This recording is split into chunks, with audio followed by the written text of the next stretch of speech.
So we talked about cloud migration, but there can be some hybrid approach as well. So let's talk about data migration.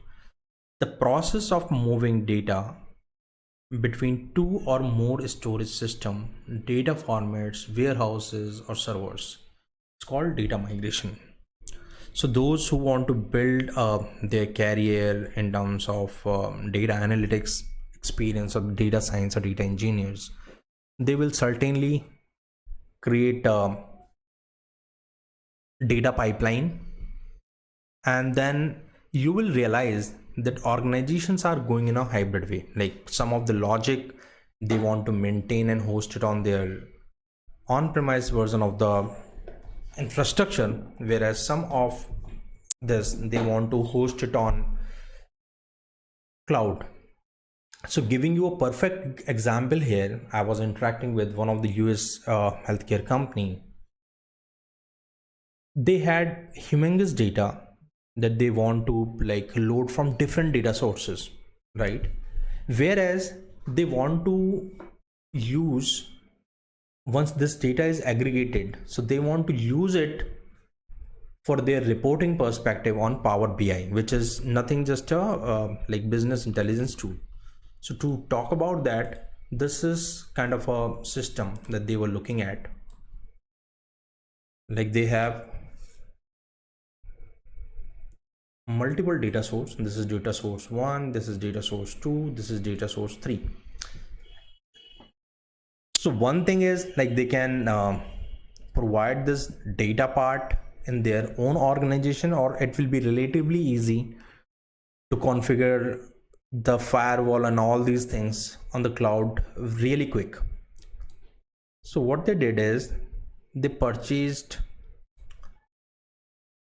few components over the internet. And what are these? So this was on AWS stack, but this will give you like what are the data migration. So they were taking this data, it was going into the Matillion.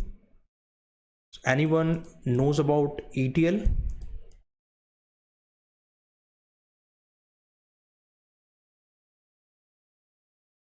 Eventually you will learn a lot of good software engineering stuff today along with this cloud experience.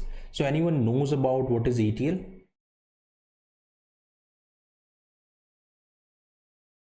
Any rough idea also works?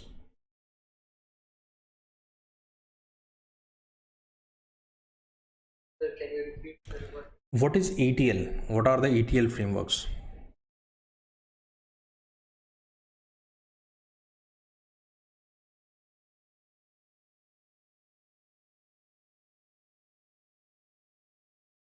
No issues. So ETL is basically, when we think about a data migration, we can think of there may be certain data to be transferred from one location to another location. We must be transforming that data, right? So we talked about this example. Let's say this is one data source and we want to finally move to this kind of a structure, which means we will be taking data from this, reading from this, we will be transforming it into the NoSQL and saving it to the MongoDB as a NoSQL framework. Data is same, but it is transforming from one structure to another structure. This we called as a data migration efforts. Now, since this is very simple, this is very linear, this is coming from one location. But think about a scenario where this is just not a table, there is another table as well with certain other columns, and while creating this structure you want to read it from this as well, right? Making it more complex. Let's suppose there are some unstructured file as well. So you have one data source, a second data source, and you have third data source, which is a file system.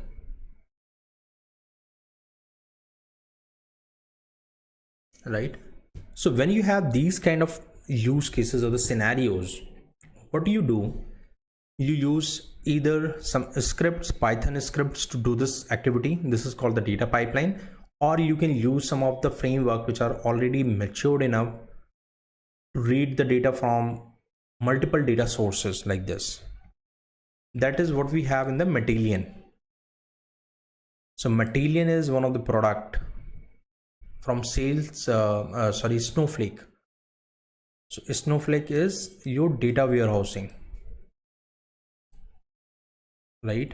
So this is again a cloud platform, and since we are talking about cloud terminology, so Matillion and Snowflake, they both are cloud platform as a service where you can subscribe to their services, use it, and these are very effective. But let's suppose that we are doing it on AWS or Azure, but our ultimate goal is to read all this data source 1, data source 2, and data source 3. We want to read it through, we want to convert into a definite structure, and then we want to load it on the Salesforce. But this is on cloud. The next thing is we have on-prem version where we have the business intelligence layer.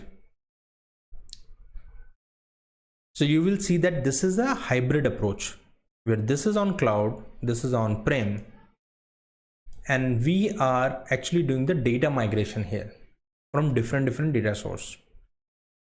So is this clear? Because this will be really helpful when you design your application.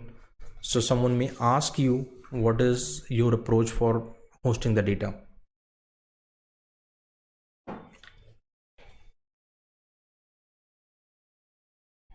Is this clear, guys? And by the way, like ETL stand for extraction, right? Extraction, transform,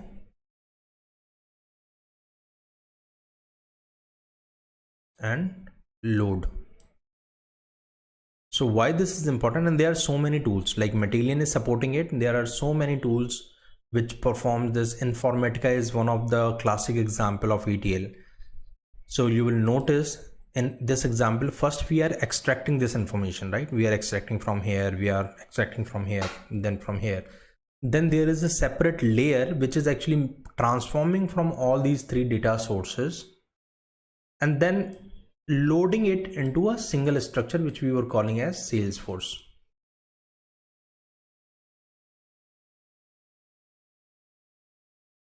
Yes, please go for your questions, Artak.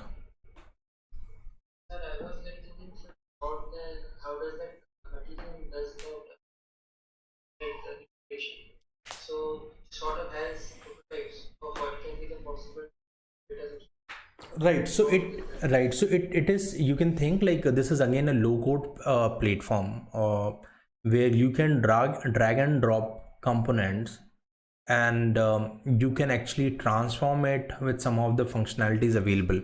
So you need to read from here. So one reader will be created for the table type of a structure, another reader will be created for this table kind of a structure, then another reader will read from the file. You will just provide the location and the details, then it will load all the data, then you will say that this is how we want to transform it, and then finally you can load it on Salesforce table.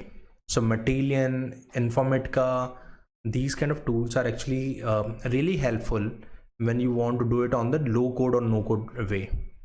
Though the other traditional way, you can write the Python script as well, where you can load the data, perform the similar logic, and then finally transform it and load into the database table.